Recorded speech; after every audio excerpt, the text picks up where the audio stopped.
وما خلقت الجن والإنس إلا ليعبدون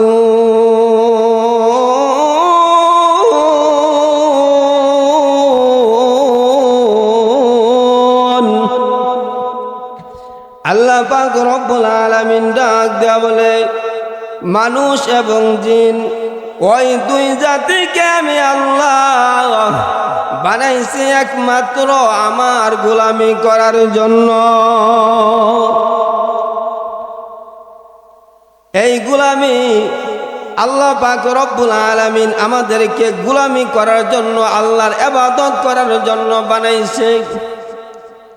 অথচ আমরা ফজরের আযান যদি মসজিদের মধ্যে হয়ে যায় আর মুয়াজ্জিন সাহেব যখন আযান দিয়ে দেয়, আমরা কানে আযান শুনি, শোনার পরেও লেপ কম্বল গায়ে দিয়ে আমরা শুয়ে থাকি।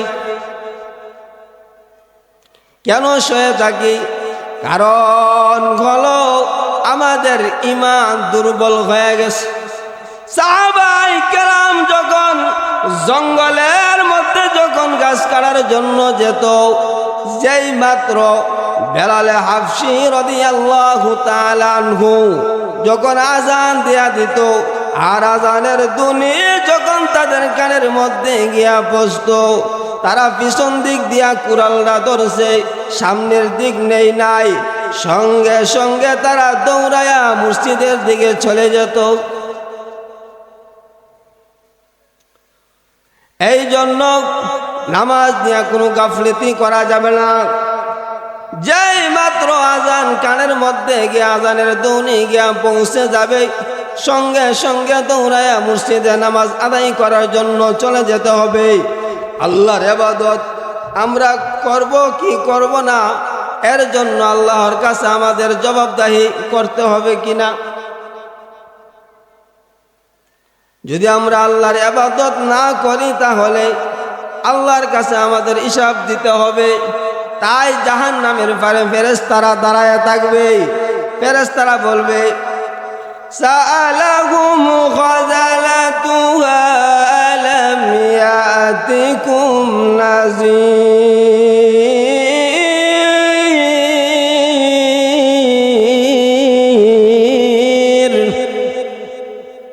ফেরেশতারা ডাক দেয়া বলবে, আব্দুর রহমান, আব্দুর রহিম, তোমরা যে জাহান্নামের ফারের মধ্যে তোমাদেরকে দেখা যায়, কারণ কি? তোমরা কি এই জাহান্নামের বর্ণনা, জাহান্নামের কথা কি কোনোদিন তোমরা শুনো নাই? তখন অস্বীকার করতে পারবে না, সঙ্গে সঙ্গে জবাব দেয়া দিবে, ক্বালু বালা, হ্যাঁ আমরা শুনেছি, কিন্তু আমরা তা বিশ্বাস করতাম না। আমরা মনে করতাম হুজুররা এরকম বলবে, ওই আলেমরা এরকম বলবে, ওই তারা যখন বলতো তখন আমরা টিটকারি আর মস্কারি করতাম। এমন কি যখন নবীরা পর্যন্ত যখন কোরআন তেলাওয়াত করত, তখন আমরা দম্ভ ভরে অহংকার নিয়ে ফিরে যাইতাম। ওয়াইদা তুতলা আলাইহি আয়াতুনা ওয়াল্লা মুস্তাকবিরা কাল্লাম ইয়াসমা'হা কাআন্না ফি উযুনাইহি ওয়াকরা। আলহামদুলিল্লাহিল আকরাম الذي خلق الإنسان وكرم وعلمه من البيان ما لم يعلم فسبحان الذي لا يحصى امتنانه باللسان ولا بالقلم ونشهد أن لا إله إلا الله وحده لا شريك له ونشهد أن سيدنا ومولانا محمدا عبده ورسوله أما بعد في كلامه المجيد وفي فرقانه الحميد أعوذ بالله من الشيطان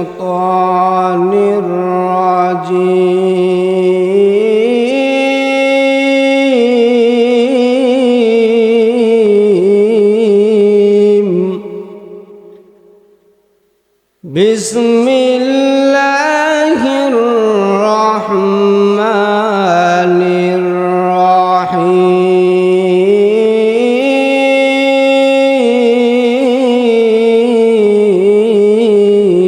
الرحيم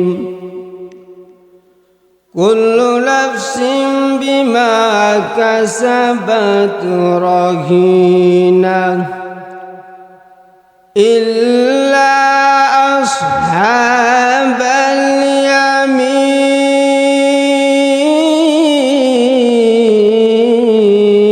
اليمين في جنات يتساءلون عن المجرمين ما سلككم في سقر قالوا لم نك من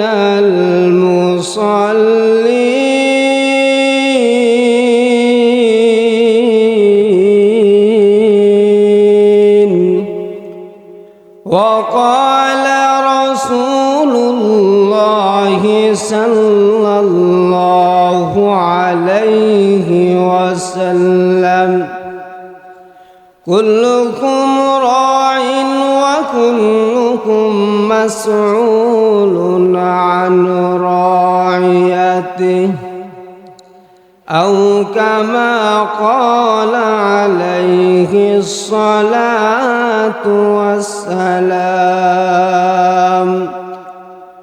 وقال تعالى في شأن حبيبه ومعشوقه ومحبوبه محضرا وآمرا يا أيها الذين آمنوا صلوا عليه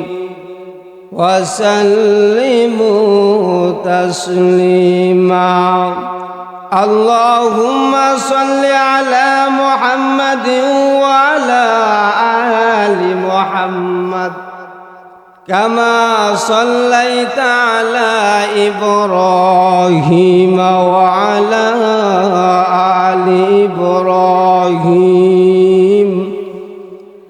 إنك حميد مجيد اللهم بارك على محمد وعلى آل محمد كما باركت على إبراهيم وعلى آل إبراهيم إنك حميد مجيد لا إله إلا الله لا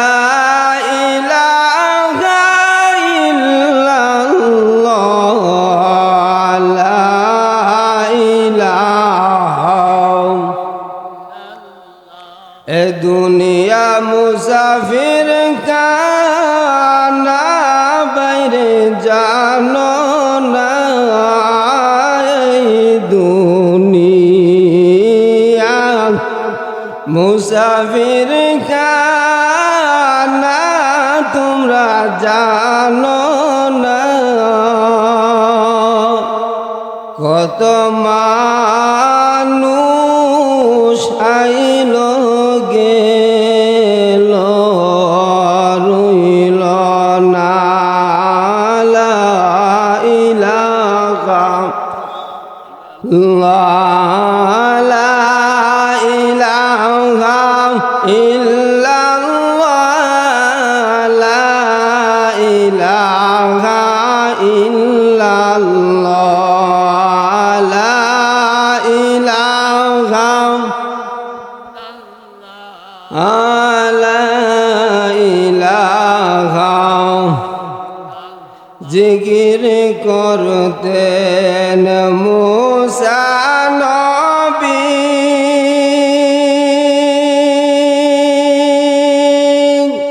তুর পাহাড়ে গেলেন চলি আল্লাহর নূরে পাহাড় জলে নবী মুসা জলে না লা ইলাহা লা মুহাব্বত লা ইলাহা ইল্লাল্লাহ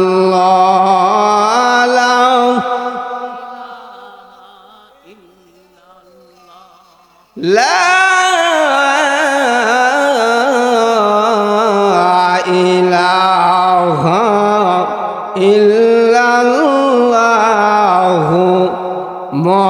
মুহাম্মাদুর রাসূলুল্লাহ সাল্লাল্লাহু আলাইহি ওয়াসাল্লাম। আল্লাহ পাক রব্বুল আলামিন আমাদেরকে আজকের এই মাহফিলে আসার মতন বসার মতো তৌফিকটুকু দান করেছেন। এই জন্যে প্রত্যেকে জবান খুলে বলে আলহামদুলিল্লাহ। লক্ষ কোটি দুরুদ এবং সালাম আল্লাহ তাআলার সৃষ্টির প্রধান আকর্ষণ বিশ্বের সবার সভাপতি শামসুল হেদায়া বুরদুদ্দুদা সাইয়্যিদুস সাকালাইন ইমামুল মুরসালিন ওয়াল মুরসালিন আফতাবে নবুওয়াত শাহিন শাহ রিসালাত সুলতানে মদিনা হুজুর আকরাম সাল্লাল্লাহু আলাইহি ওয়াসাল্লামের উপর আল্লাহ পাক রব্বুল আলামিন দুনিয়ার জাই জামালাত থেকে ফারেক করে আমাদেরকে এই মাহফিলে আসার এবং বসার মতো তৌফিকটুকু দান করেছেন। আবার বলি আলহামদুলিল্লাহ। আমরা কার শুকরিয়া আদায় করব? আল্লাহ কোরআনেই বলে দিয়েছে আলহামদুলিল্লাহি রাব্বিল আলামিন।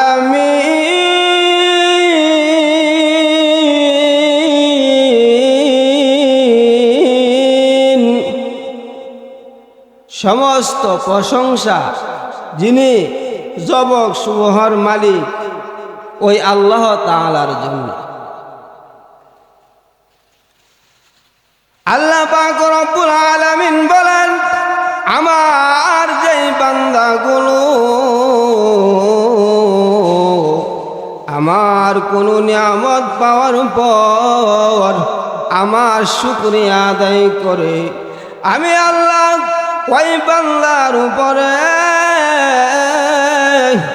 রাজি এবং খুশি হয়ে আমার বানানো, আমার সাজানো, আমার গুছানো ওই বান্দার জন্য আমি আল্লাহ জান্নাতের 8টি দরজা খুলে দেই।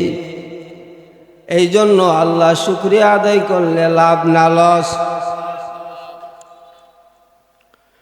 রাসূল করিম সাল্লাল্লাহু আলাইহি ওয়াসাল্লাম বলেন, আমার যে উম্মতেরা আল্লাহ তাআলার পক্ষ হতে কোনো নিয়ামত পায় আর ওই নিয়ামতের শুকরিয়া আদায় করে, রাসূল করিম সাল্লাল্লাহু আলাইহি ওয়াসাল্লাম বলেন, ওয়াকাদ জাহজাহা নাফসাহু আনিন নার, আমার ওই উম্মতকে আল্লাহ তাআলা তার দিলকে কলবকে জাহান্নামের আগুন থেকে মুক্তি দিয়া দে।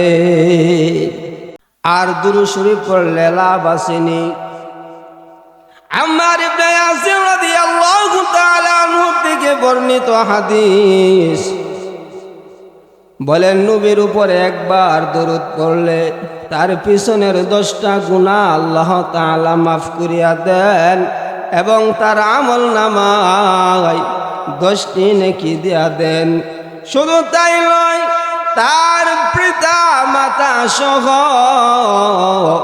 একদল ফেরেশতা রয়েছেন, তার পিতা মাতার নাম সহ তার নাম সহ নবী করিম সাল্লাল্লাহু আলাইহি ওয়াসাল্লামের রওজা মুবারকে পৌঁছায়া দেওয়া হয়। শুধু তাই নয়,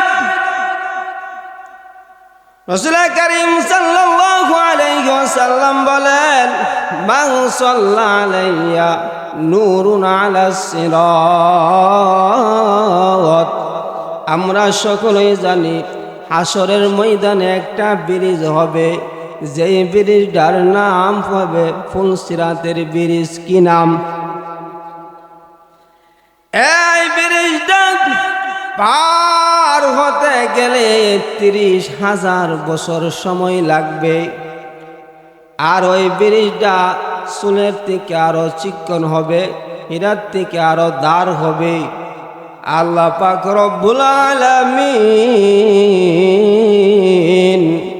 ওই ব্রিজের নিচে জাহান্নাম বানায়া রাখছে।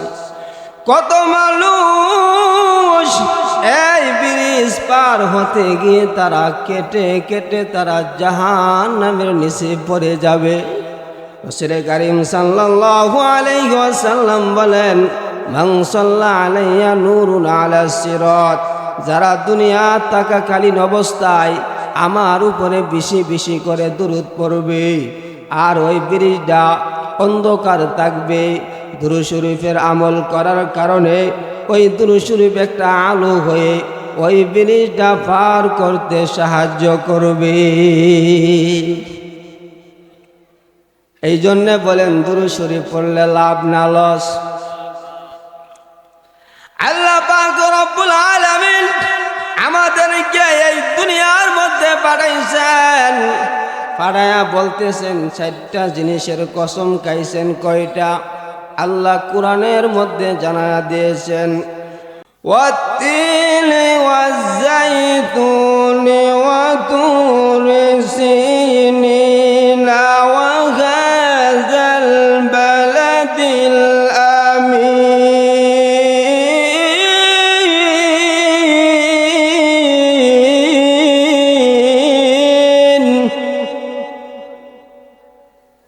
আল্লাহ পাক রব্বুল আলামিন বলেন, ওয়াত্তিনি ওয়াজ্জাইতুন, প্রথম 2টা ফলের কসম খাইছেন।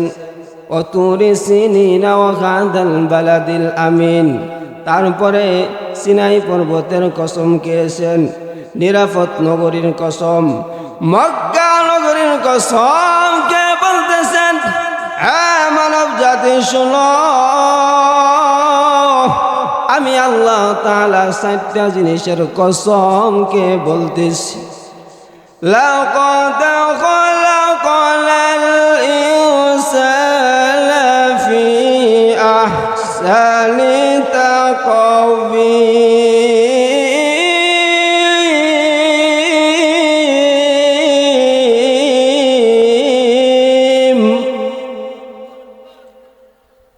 আল্লাহ পাক রব্বুল আলামিন ডাক দেয়া বলে, ও মানব জাতি, আমি তোমাদেরকে এত সুন্দর করে বানাইছি, এমন সুন্দর করে আর কোনো মাখলুকাত বানাই নাই। আমি আল্লাহ এমন সুন্দর একটা স্পিনিং বডি, এমন মজবুত একটা স্পিনিং বডি দিয়ে তোমাদেরকে আমি তৈরি করেছি। তোমরা ইচ্ছা করলে সোজা হয়ে দাঁড়াইতে পারো, আবার রুকু করতে পারো, আবার সেজদা করতে পারো, আবার বসতে পারো, ডান কাতারে ঘুমাইতে পারো, আবার বাম কাতারেও ঘুমাইতে পারো। হ্যাঁ মানব জাতি, এমন একটা মজবুত স্প্রিং বডি দিয়ে আমি আল্লাহ তোমাদেরকে বানাইছি। এমন স্প্রিং বডি দিয়ে আমি আল্লাহ আর কোনো মাখলুকাতকে সৃষ্টি করি না। আল্লাহ তাআলা বলেন, এত সুন্দর করে মানুষকে আমি আল্লাহ বানাইছি। দেখেন, আমরা সাধারণভাবে যখন চিড়িয়াখানার মধ্যে যাই, গিয়া দেখি কি সুন্দর হরিণ দেখা যায়, কত সুন্দর পশু পাখি দেখা যায়। এইগুলোকে আল্লাহ তাআলা বানায়া বলেন নাই এইগুলোকে আমি আল্লাহ সুন্দর করে বানাইছি। অথচ মানুষ বানায়া আল্লাহ তাআলা স্বীকৃতি দিয়ে দিছে, অমানব আমি মানুষদেরকে সবচেয়ে সুন্দর করে বানাইছি। শুধু তাই নয়, মানুষ শুধু সুন্দর এক দিক দিয়ে শুধু শ্রেষ্ঠ নয়, আল্লাহ বলতেছেন ওয়ালাকাদ কাররামনা বানি আদম, মানুষ সম্মানের দিক দিয়েও শ্রেষ্ঠ। এইগুলো সব দিয়া মানুষ সুন্দরের দিক দিয়েও শ্রেষ্ঠ, আবার সম্মানের দিক দিয়েও শ্রেষ্ঠ। বানায়া বলতেছেন, ও মানব জাতি, তোমরা কি মনে করেছ আমি আল্লাহ তোমাদেরকে অনক্তর অকারণে নিষ্প্রয়োজনে বানাইছি? আল্লাহ কোরআনে বলে দিয়েছেন, আফাহাসিবতুম আন্নামা খালাকনাকুম আবাস।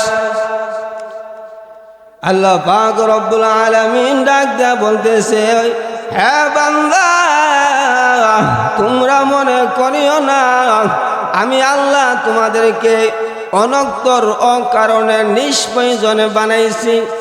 আমরা যে এই মাদ্রাসাটা বানাইলাম, এই যে মসজিদ বানাইলাম, মাদ্রাসা বানানোর উদ্দেশ্য হলো, একটা উদ্দেশ্য আসেনি?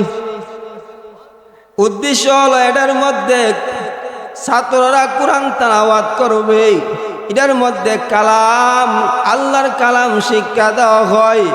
আর ওই মসজিদ বানানোর উদ্দেশ্য হলো এটার মধ্যে গিয়া মানুষ নামাজ পড়বে, আল্লাহর ইবাদত করার জন্য উদ্দেশ্য আছে না নাই? আল্লাহ পাক রব্বুল আলামিন ডাক দেয়া বলে, বান্দা মনে করিও না আমি কোনো উদ্দেশ্য ছাড়া তোমাদেরকে দুনিয়ার মধ্যে পাঠাইছি। আমার উদ্দেশ্য হলো, আল্লাহ আরেক আয়াতের মধ্যে স্পষ্টভাবে বলে দিয়েছেন, ওয়ামা খালাকাতুল জিন্না ওয়াল ইনসা ইল্লা লিয়াবুদুন।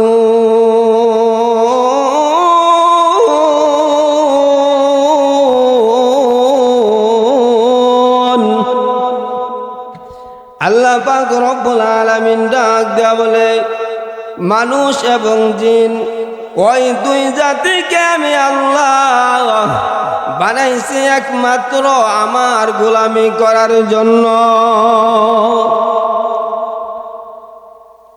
এই গোলামি আল্লাহ পাক রব্বুল আলামিন আমাদেরকে গোলামি করার জন্য, আল্লাহর ইবাদত করার জন্য বানাইছে। অথচ আমরা ফজরের আযান যদি মসজিদের মধ্যে হয়ে যায়, আর মুয়াজ্জিন সাহেব যখন আযান দিয়ে দেয়, আমরা কানে আযান শুনি, শোনার পরেও লেপ কম্বল গায়ে দিয়ে আমরা শুয়ে থাকি। কেন শুয়ে থাকি? কারণ হলো আমাদের ঈমান দুর্বল হয়ে গেছে।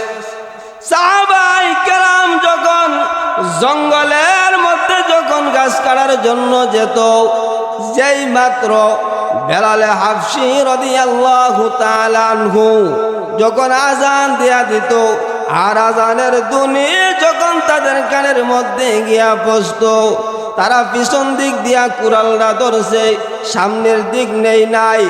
সঙ্গে সঙ্গে তারা দৌড়ায়া মসজিদের দিকে চলে যেত। এই জন্য নামাজ নিয়ে কোনো গাফলতি করা যাবে না।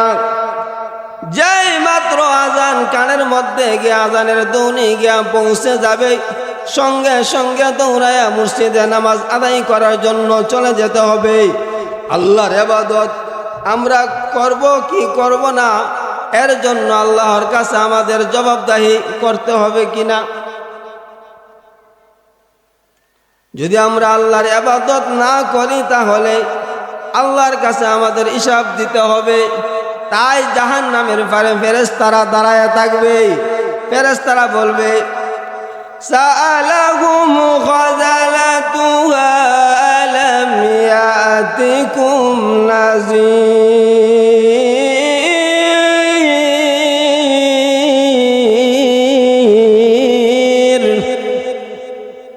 ফেরেশতারা ডাক দেয়া বলবে, আব্দুর রহমান, আব্দুর রহিম, তোমরা যে জাহান্নামের ফারের মধ্যে তোমাদেরকে দেখা যায়, কারণ কি?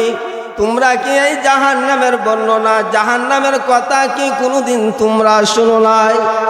তখন অস্বীকার করতে পারবে না, সঙ্গে সঙ্গে জবাব দিয়া দিবে, ক্বালু বালা, হ্যাঁ আমরা শুনেছি, কিন্তু আমরা তা বিশ্বাস করতাম না। আমরা মনে করতাম হুজুররা এরকম বলবে, ওই আলেমরা এরকম বলবে, ওই তারা যখন বলতো তখন আমরা টিটকারি আর মস্কারি করতাম। এমন কি যখন নবীরা পর্যন্ত যখন কোরআন তেলাওয়াত করত, তখন আমরা দম্ভ ভরে অহংকার নিয়ে ফিরে যাইতাম। ওয়াইদা তুতলা আলাইহি আয়াতুনা ওয়াল্লা মুস্তাকবিরা কাল্লাম ইয়াসমা'হা কাআন্না ফি